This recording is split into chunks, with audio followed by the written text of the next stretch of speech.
But I don't intend just to write Victorian stories. And I thought just for the last few minutes, I'll talk a little bit about my latest book, which actually comes out in February. And as you can see, it's called Lily Alone. And this is a bang up to the minute contemporary story about my poor girl, Lily, who's the eldest of 4. And there's Lily, and then there are the twins, Baxter and Bliss. And then there's the very little sister, Pixie. And they've got a mum. And their mum loves them in lots of ways. But the mum isn't the sort of kind, sensible, loving, gentle mum that you would want her to be. Mum's very young. Mum wants her own kind of life. Mum gets a new boyfriend. And Mum decides to go off to Spain with the boyfriend and leave the kids on their own. She makes a tentative arrangement that somebody maybe will come in and look after them and see they're all right. But this all goes horribly wrong. And Lily, who's just 11, is left in charge of her brother and 2 sisters. And they don't actually go to school because she's worried that one of the teachers at school might find out.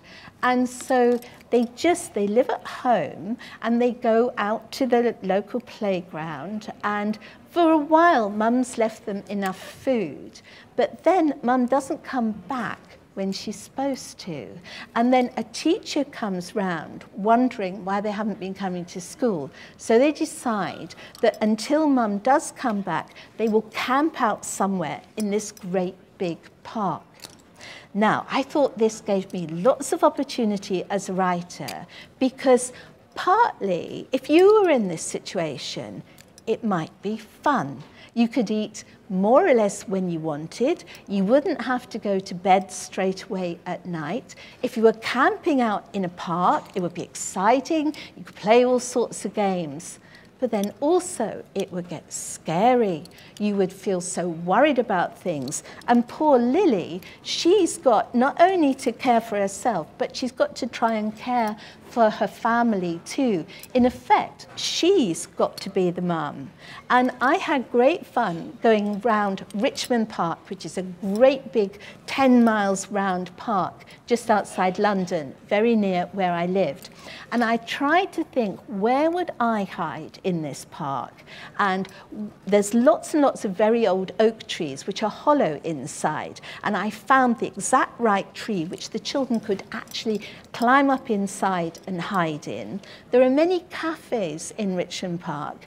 I thought, well, the kids wouldn't exactly steal food, but maybe, you know the way sometimes, you know, ladies get together and they eat, but they leave large wadges of cake behind or sandwiches. The children could always come up and sort of grab a bit so you could get extra food that way round.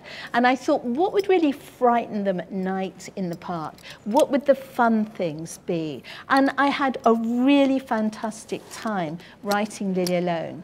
And I did wonder if any of you fancy writing. I thought you might like to write a story like this about some children, you invent your own characters, stuck in a situation with no adults around them, and they've just got to fend for themselves.